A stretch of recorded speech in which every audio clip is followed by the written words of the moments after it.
ایک شہر میں ایک غریب موچی رہا کرتا تھا۔ مکان کے قریب ہی اس کی دکان تھی۔ موچی دن رات خوب محنت کرتا، لیکن اس کے باوجود اسے اتنی آمدنی نہ ہوتی کہ وہ خوشحال زندگی گزار سکے۔ یہاں تک کہ ایک وقت ایسا بھی آیا کہ جب موچی کی تمام جمع پونجی ختم ہونے کو تھی۔ اب موچی بہت پریشان ہوا اور سوچنے لگا کہ اس مرتبہ جوتوں کے لیے نیا چمڑا خریدنے کے لیے رقم کہاں سے لائے گا۔ یہ خیال آتے ہی موچی کا دل کام سے اچٹ ہو گیا۔ وہ جو جوتے بنا رہا تھا اس کا چمڑا وہیں پڑا چھوڑ کر اٹھا اور اپنے گھر چلا گیا۔ کھانا کھا کر دونوں میاں بیوی اپنی تنگ دستی کا حل تلاش کرتے کرتے سو گئے۔ دوسری روز صبح ہوئی تو موچی ناشتے سے فارغ ہو کر اپنی دکان میں پہنچا تو وہ بہت حیران ہوا، کیونکہ کل جو چمڑا اس نے جوتوں کے لیے کاٹ کر چھوڑا تھا اس کے جوتے تیار تھے، اور یہ جوتے اتنے خوبصورت تھے کہ موچی نے کبھی اتنے عمدہ جوتے نہ بنائے تھے۔ نے زور زور سے اپنی بیوی کو آوازیں دینی شروع کر دی۔ آوازیں سن کر اس کی بیوی دکان میں داخل ہوئی تو موچی نے پوچھا، کیا یہ اتنے خوبصورت جوتے تم نے بنائے ہیں؟ موچی کی بیوی نے کہا، نہیں، میں ایسے اچھے جوتے کیسے بنا سکتی ہوں؟ میں نے تو پہلے کبھی جوتے بنائے ہی نہیں۔ موچی نے وہ جوتے اٹھا کر دکان کے دروازے کے ساتھ بنے ہوئے شوکیس میں رکھ دیے۔ کچھ ہی دیر گزری تھی کہ ایک آدمی نے آ کر جوتے خریدنے کی خواہش ظاہر کی۔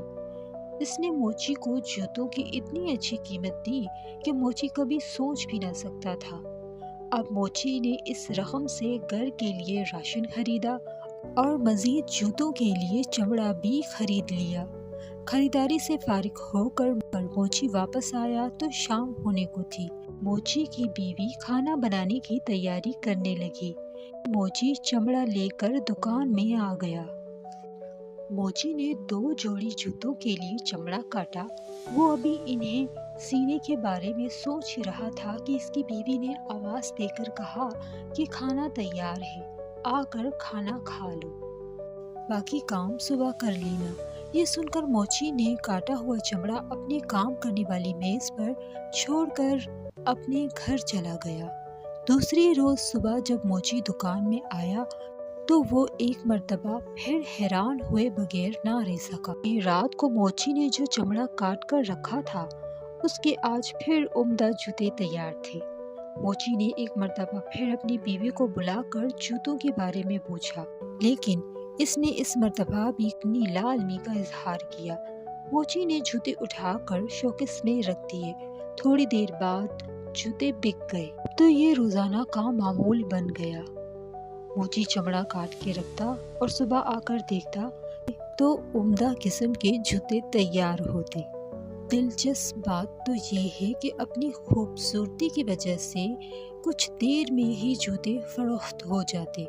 موچی اور اس کی بیوی اب کافی خوشحال زندگی گزار رہے تھے۔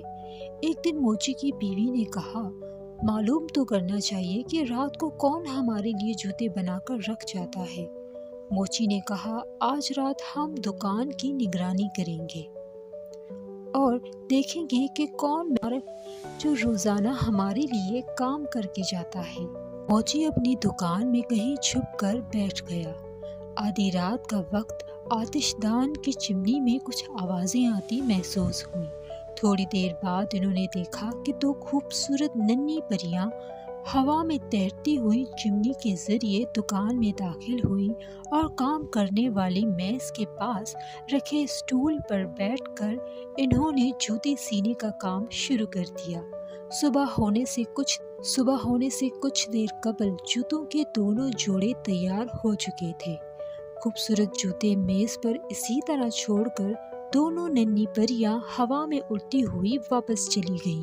موچی نے اپنی بیوی سے کہا، بہت دنوں سے یہ ننھی پریاں ہمیں اچھے جوتے بنا کر دے رہی ہیں۔ میرا خیال ہے کہ ہم بھی انہیں کوئی تحفہ دیں۔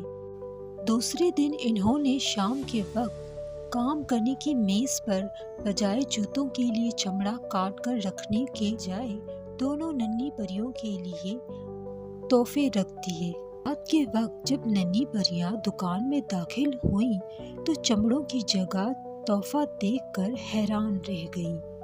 دونوں نے آپس میں مشورہ کیا اور تحفے دیکھ کر دونوں پریاں خوشی سے جھومنے لگی اور ہوا میں تیرتے ہوئے چمنی کے راستے سے دکان سے باہر نکل گئیں۔ اس کے بعد وہ کبھی دکان میں کام کرنے نہ آئیں۔ موچی نے جوتے بنانے کا کام جاری رکھا، جو کہ عمدہ اور خوبصورت ہوتے تھے، اور وہ پورے علاقے میں بہت امیر اور مشہور ہو گیا۔